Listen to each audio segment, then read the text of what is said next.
একজন জ্ঞানী মানুষ তার সাম্প্রতিক বক্তব্যের মাধ্যমে যার ওয়াদা ঠিক নাই তার কোনো ধর্মই নাই।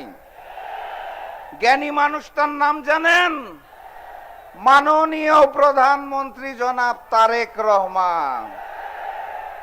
ওনাকে বিনয়ের সাথে বলতে চাই, আপনি নিজেই ওয়াদার বরখেলাপ করেছেন। আপনার মন্ত্রীরা ওয়াদার বরখেলাপ করেছে।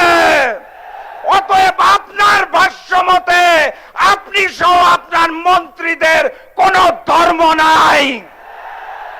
আমি বলছি না, মাননীয় প্রধানমন্ত্রী বলেছেন, সাংবাদিকরা সাক্ষ্য থাকবে। মুনাফেকদের আমরা রাষ্ট্রীয় ক্ষমতায় দেখতে চাই না। অতএব বিপ্লব অনিবার্য।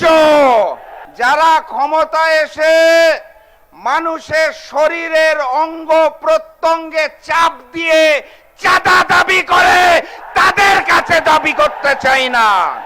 যেই দেশের সড়ক পরিবহন মন্ত্রী পবিত্র সংসদে দাঁড়িয়ে বলে, টোল মওকুফের কথা বলেছিলাম যাতে বেশি বেশি ভোট পাই, আসলে মওকুফ করব না। সেই ভোটের আগে দেখা হয়েছিল, তারপর আবার দেখা হচ্ছে, আলহামদুলিল্লাহ। এর মধ্যে একখানা ম্যানেজ ভোট হয়ে গেছে, জানেন তো আপনারা? ফলাফল পাল্টে দেওয়া হয়েছে, জানেন তো? মিথ্যার ফুলঝুরি ফুটেছে, শুনেছেন তো? আমি ভেবেছিলাম আজকে এই মঞ্চ থেকে এই ম্যানেজ ভোটে বিজয়ী বিএনপি সরকারকে কিছু দাবি জানাবো। আমি ভেবেছিলাম ভোলা এবং বরিশালের মধ্যে একটি সেতু দরকার, এই দাবি জানাবো। আমি ভেবেছিলাম ভাঙ্গা থেকে কুয়াকাটা পর্যন্ত 6 লেনের রাস্তা দরকার, এই দাবি জানাবো। আমি ভেবেছিলাম রেল লাইন দরকার, সেই দাবি জানাবো। আমি ভেবেছিলাম পাইপ লাইনের মাধ্যমে বরিশালের প্রাকৃতিক গ্যাস প্রয়োজন, সেই দাবি জানাবো। তারপর মনে হলো কার কাছে দাবি জানাবো? দাবিটা বলবো কার কাছে?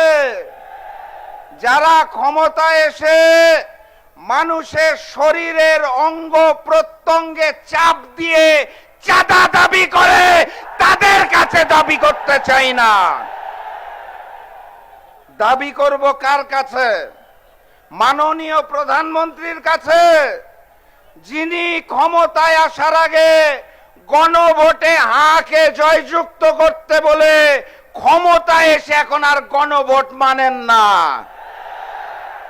দাবি করব কি আমি স্বরাষ্ট্রমন্ত্রীর কাছে, যিনি পবিত্র সংসদে দাঁড়িয়ে স্পষ্ট ভাষায় বলেছেন, যদি নির্বাচন পিছিয়ে যায় এই কারণে আপোষ করেছি, গণভোটকে তখন মেনেছিলাম, এখন মানি না।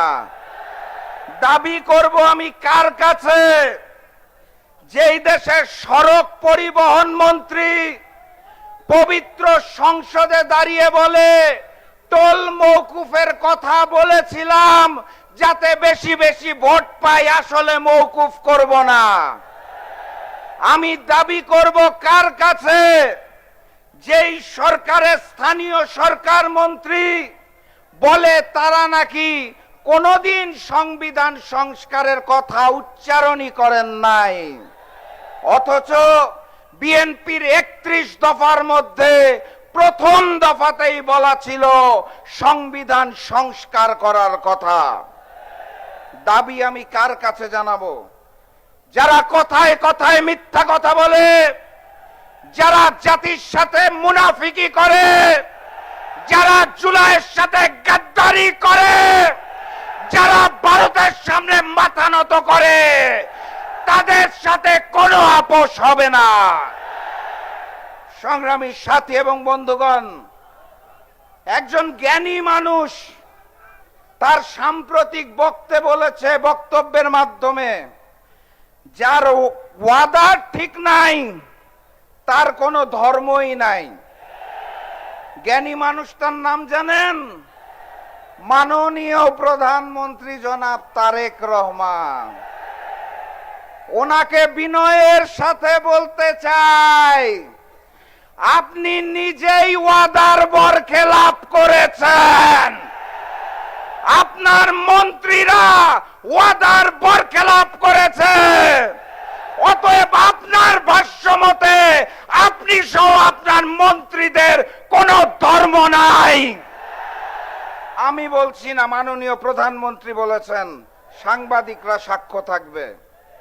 সংগ্রামী সাথী এবং বন্ধুগণ, কথাবার্তা পরিষ্কারভাবে বলতে চাই, ওই ভারতের এক নেত্রী প্রিয়াঙ্কা গান্ধী সম্প্রতি তাদের সংসদে বলেছে ৭১ সালে পাকিস্তানের শক্তিকে দুর্বল করার জন্য ভারত যুদ্ধে সমর্থন দিয়ে বাংলাদেশ সৃষ্টি করেছে।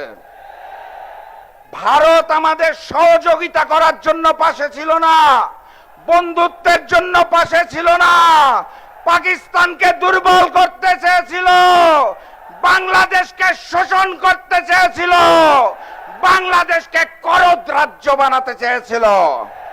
সেই ভারতের তিলকওয়ালী মুখ্যমন্ত্রী ফ্যাসিস্ট শেখ হাসিনা জুলাই গণঅভ্যুত্থানের পর তার নিজের দেশ ভারতে পালিয়ে গেছে। এই বরিশালবাসী 2024 সালের জুলাই মাসের 18 তারিখে উই রিভল্ট বলে রাস্তায় নেমে এসেছিল। 2 বছর পর আজকে আরেক 18 তারিখ আমি 11 দলের মঞ্চ থেকে আপনাদের ঘোষণা দিয়ে যেতে চাই, মুনাফেকদের আমরা রাষ্ট্রীয় ক্ষমতায় দেখতে চাই না। অতএব বিপ্লব অনিবার্য। প্রস্তুত আছেন? লড়াই হবে, দেখা হবে রাজপথে, দেখা হবে বিপ্লবে, দেখা হবে বিজয়ে। 11 দলের সরকারে ইনশাআল্লাহ বিজয়ের পথে যাত্রা শুরু, জীবন অথবা মৃত্যু। আসসালামু আলাইকুম।